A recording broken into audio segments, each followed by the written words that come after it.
I really think that there's this big push right now against higher education, and in particular, very advanced degrees. And there's actually two really valid reasons for this that I think. Um, the first one is that people don't see or don't equate the value of putting in the work to get a return on their investment. Completely valid um, sort of view on things, right? Completely valid. And then on another thing is that there is a lot of messaging that is being put out of that you can find easier ways to get from A to B. And that's a valid thing as well, right? Those two things are really, really valid in popular culture.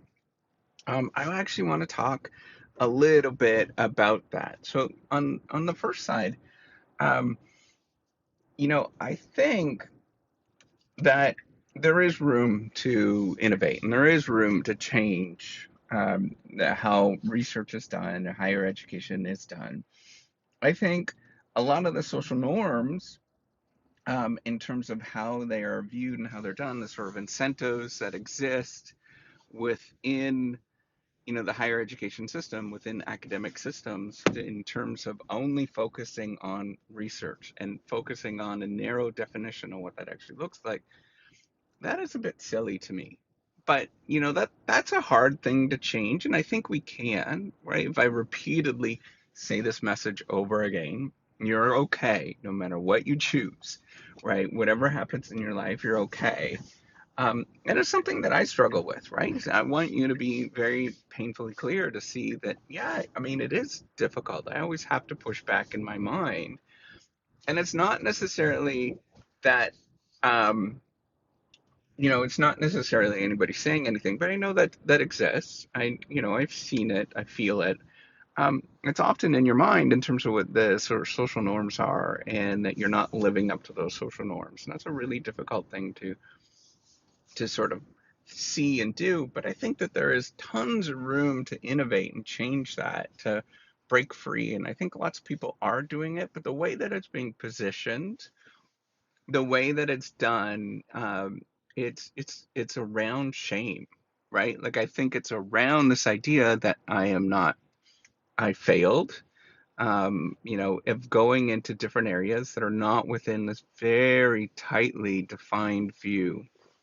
I failed, that I'm not good enough, that that person is a failure, that person doesn't know what they're doing, all of those sort of views and definitions, which I think is ultimately harming the field and ultimately very badly harming the field, because I think lots of people don't want to come into it because they don't want to experience all those things. And there's a great deal of shaming and all of those kind of things, right? Like I think that's at the heart of it, is the feelings of that you're not good enough, or you're never going to sort of live up to standards. And anybody that's in academic research understands what I'm talking about.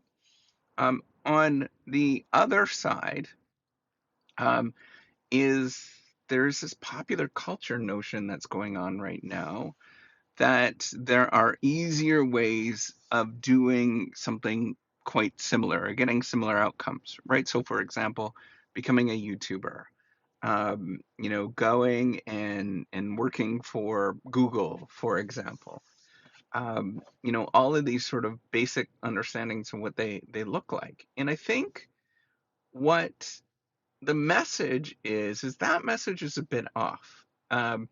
There are opportunities in a PhD if you're to stay in academia. It's absolutely is a discount of probably, from one I've seen, there's a paper from years ago. I think the discount is 10-20%, something like that, in terms of your salary per year. But you know, in terms of what's super super important with it, it's not necessarily this binary choice, right? And it's not necessarily this one or the other. A more important thing to think about, I think, is to think about how do you construct who you are as a person, right? So this notion that there is if you do a PhD and you stay in academia, that you're a buffoon. That's kind of the messaging that often comes out, right? Like, I mean, watch any pop culture stuff today, right? Like all of the pop culture stuff, basically, even going back to Friends, right? Who is it? Chandler? I can't remember. One of the ones, right? Um, he was kind of a bit of a buffoon for working at the university, and um, that messaging is deeply intertwined. But I think what we need to do is take a step back and start teaching more nuance in terms of what things are, and not necessarily say that it's not all rosy, right? And I think that there are a lot of downfalls and problematic things, but I think an important thing to think about, regardless of what you choose to go into and what you choose to do, is to shape your career and to take charge of that and know that you are in charge and you can sort of control things and shape things and manufacture things and really go into different directions if you choose to. But it's not easy. That and even still, this is the message. So even still, right, if you were to do this, um, and you go into either direction, right? So you go into industry or you go into academia, or you sort of pursue one the sort of conventional of either or. They're both hard. They're both not as easy as a sort of that is sold on TV, right? As seen on TV. That the depiction is that one or the other is really easy and it's amazing. And I've been exposed to enough people and heard enough stories at this moment of many people actually giving up extremely lucrative financial careers in industry to come to work to academia because there was something that they really liked about it. And the same should be true if for all of the academics, right? And we should, instead of thinking about these sort of barriers to go back and forth, we should be really emphasizing that you're shaping your career, and whatever you choose and whatever that looks like is a valid thing. I think we should get away from positioning one either or, but get more in the habit of telling personal stories, telling what people sort of view that they should do, that's good for them. And any of them are are vitally important, and in the basic tasks are all very similar, right? So on one end, you could view what you do in academia as sort of doing a startup, and you're building up what you want. Well, if you're doing a startup and you have one individual or two individuals, or you're part of a team or whatever, that still is a hard, daunting thing. You still make a lot of choices in terms of what you want that to look like. You can create your startup where you're working from 6 in the morning until 9 at night and everybody's unhappy with each other.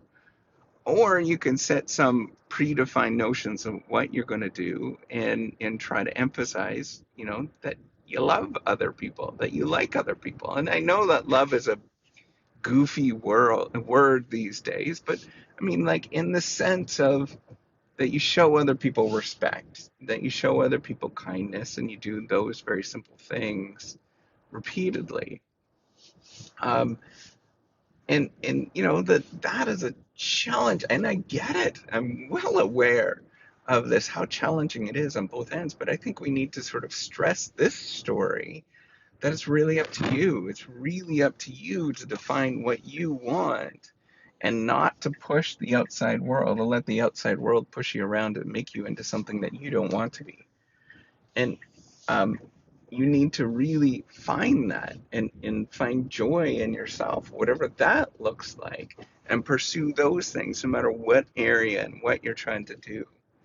I know it's not easy. I'm very well aware of this, but I think we need to take a step back and understand that our lives are, we only live one life, and we can construct that life and how we really want it to be. And we just have to decide that we are going to do that. But it takes a decision. All right, take care and have a wonderful day.